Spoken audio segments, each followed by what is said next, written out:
toi, quand tu payes une facture, tu la vérifies, quoi. Oui. Paraît logique. Bon. Et en face, on a le secret médical, l'accès au dossier médical du salarié. Donc, pour concilier, en fait, tout ça, le pouvoir réglementaire a bien fait les choses. On a un décret de 2018 qui est venu fixer un peu la procédure en matière de contentieux médical. Déjà, il a créé une commission qu'on appelle la commission médicale de recours amiable, qui est une commission qu'on doit forcément saisir avant d'aller devant un tribunal, à chaque fois qu'on veut contester les arrêts de travail. Et devant cette commission, il a prévu tout un tas de délais, de règles. L'idée, c'est que l'employeur, quand il saisit la commission, va désigner un médecin pour le représenter.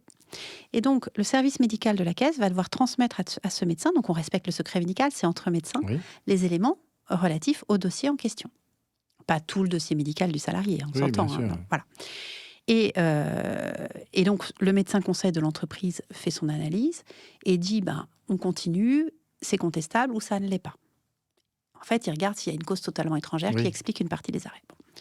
Cette commission, elle avait été aussi mise en place à cette époque, pour 2018-19, pour que ça désengorge un peu les tribunaux. En disant, quand les employeurs auront accès aux pièces, il y a plein de dossiers dans lesquels on vérifie, puis c'est justifié, on ne poursuit pas le recours. Donc ça marchait très bien.